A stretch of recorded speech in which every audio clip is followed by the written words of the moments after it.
Hello बच्चों, कैसे हैं आप सब। उम्मीद है अच्छे होंगे। आज एक नए वीडियो के साथ जिसमें हम चर्चा करने वाले हैं ऑक्सीकरण और उपचयन अभिक्रिया की पहचान करना। क्योंकि एग्ज़ाम में ये बच्चों को बहुत परेशान करता है पहचान करने में कि इस रासायनिक अभिक्रिया में किस तत्व का ऑक्सीकरण हो रहा है और किस तत्व का अपचयन हो रहा है। तो चलिए आइए देखते हैं कैसे पहचान करेंगे ऑक्सीकरण अभिक्रिया की और अपचयन अभिक्रिया की। तो ऑक्सीकरण अभिक्रिया जो होती है, इस ऑक्सीकरण अभिक्रिया को हम एक और नाम से जानते हैं जिसे हम क्या कहते हैं, जिसे हम उपचयन की अभिक्रिया कहते हैं, है ना। तो ऑक्सीकरण और उपचयन अभिक्रिया एक ही है।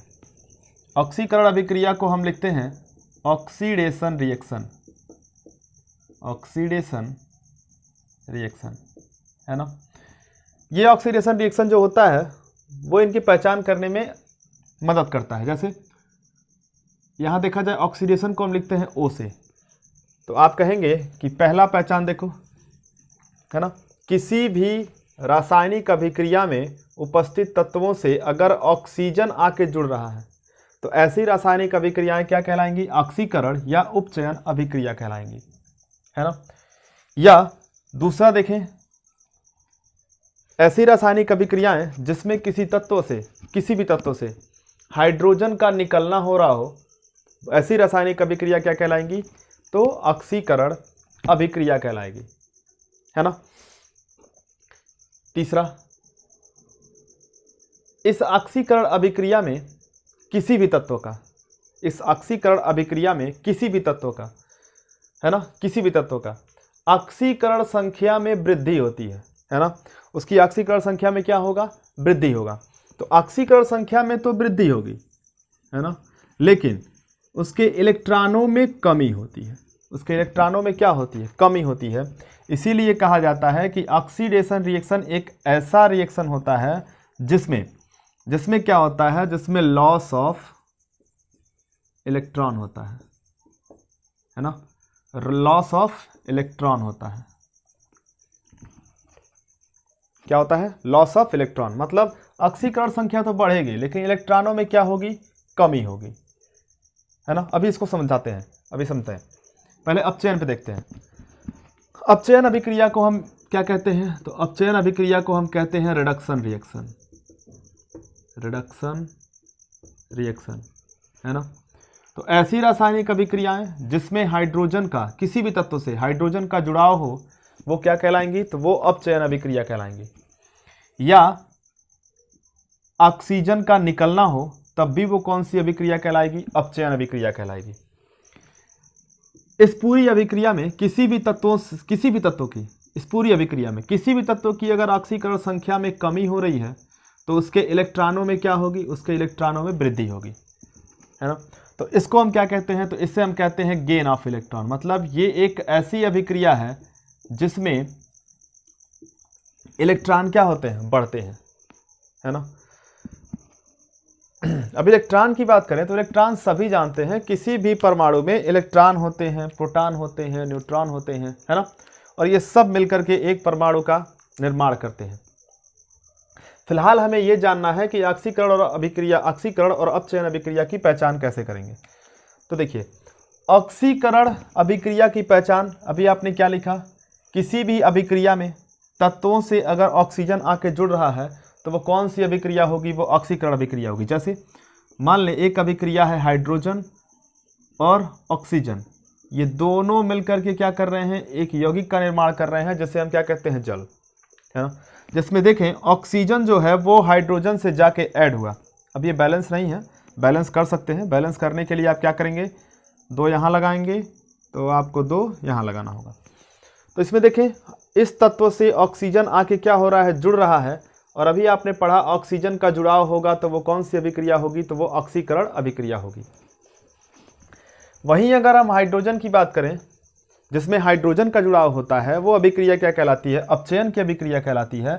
तो उस अभिक्रिया की अगर हम बात करें तो हम क्या करें, हाइड्रोजन से रिएक्शन करा दें, किससे, फ्लोरीन से, और बन जाएगा हमारा क्या, हाइड्रोजन फ्लोराइड। क्या बन जाएगा, हाइड्रोजन फ्लोराइड। बैलेंस करना चाहेंगे 2 लगाएंगे, ये क्या हो जाएगा, बैलेंस हो जाएगा। तो इस तरह से आप क्या कर सकते हैं, पहचान कर सकते हैं किसी भी तत्व से, किसी भी रासायनिक अभिक्रिया में किसी भी तत्व से अगर ऑक्सीजन जुड़ रहा है तो हम ऑक्सीकरण अभिक्रिया कहेंगे, और किसी भी रासायनिक अभिक्रिया में अगर किसी तत्व से हाइड्रोजन जुड़ रहा है तो वो अपचयन अभिक्रिया कहलाएगी, है ना। दूसरा तरीका इसका देखते हैं। दूसरे वाले से देखें तो इसमें थोड़ा सा ये देखना होगा कि ऑक्सीकरण संख्या में वृद्धि होती है तो इलेक्ट्रॉनों में क्या होती है, कमी होती है, और ऑक्सीकरण संख्या में अगर कमी होती है तो इलेक्ट्रॉनों में क्या होती है, वृद्धि होती है। इस तरह से भी आप पहचान कर सकते हैं। जैसे अगर मान लें सोडियम एक तत्व है, ये सोडियम क्या करता है कि एक इलेक्ट्रॉन को ये लूज करके, या हम कहें कि अपने एक इलेक्ट्रॉन को छोड़ के अपने ऊपर कौन चार्ज बनाता है, पॉजिटिव चार्ज, है ना। तो इसमें हम कैसे पता करेंगे कि इसमें ऑक्सीकरण अभिक्रिया हो रही है। तो अभी आपने देखा कि उसकी ऑक्सीकरण संख्या में, किसी भी तत्व की ऑक्सीकरण संख्या में क्या होगी, वृद्धि होगी। अब सपोज करें जब भी कोई तत्व एक रासायनिक अभिक्रिया में भाग लेता है तो उसकी ऑक्सीकरण संख्या जो होती है वो शून्य होती है ना, किसी भी रासायनिक अभिक्रिया में। तो इसकी ऑक्सीकरण संख्या क्या है, शून्य है। अब इसकी ऑक्सीकरण संख्या शून्य है तो अभिकारक के बाद जब ये उत्पाद पे जा रहा है तो इसकी ऑक्सीकरण संख्या देखो बढ़ रहा है। क्या बढ़ रहा है, तो ऑक्सीडेशन नंबर इंक्रीज हो रहा है, बढ़ रहा है। देखो 0 से प्लस पे जा रहा है ना। तो 0 से +1 पे जा रहा है तो जाहिर सी बात है कि ये क्या है, ऑक्सीडेशन नंबर बढ़ रहा है। जब ऑक्सीडेशन नंबर बढ़ता है तो इसमें क्या होता है, कमी होती है। किसमें कमी होती है, तो इसके इलेक्ट्रॉनों में क्या होगी, कमी होगी।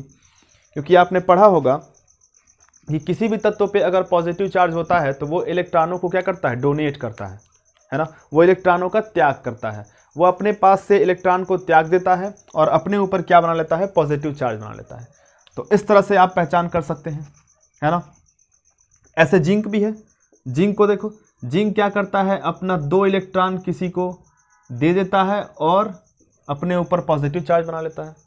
तो अगर रासायनिक अभिक्रिया में जिंक क्या किया है, भाग लिया है, तो इसकी ऑक्सीकरण संख्या 0, और ये 0 से कहाँ जा रहा है, +2 पे। तो जाहिर सी बात है इसकी ऑक्सीडेशन नंबर क्या हो रहा है, बढ़ रहा है। जब ऑक्सीडेशन नंबर बढ़ता है तो इलेक्ट्रॉन क्या होती है, इलेक्ट्रॉन में कमी होती है। तो सबसे अच्छा पहचान करने का तरीका यही है कि ऑक्सीकरण और उपचयन अभिक्रिया की पहचान हम ऐसे कर सकते हैं, इलेक्ट्रॉनों को कमी करके, है ना, हम पहचान कर सकते हैं कि ये कौन सी अभिक्रिया है, तो ये ऑक्सीकरण अभिक्रिया है। अपचयन में देखते हैं। अपचयन में मान लीजिए क्लोरीन है। क्लोरीन क्या कर रहा है, तो क्लोरीन एक इलेक्ट्रॉन को अपने पास गेन कर रहा है, और जैसे ही अपने पास एक इलेक्ट्रॉन ले रहा है अपने ऊपर कौन चार्ज बना रहा है, निगेटिव का चार्ज।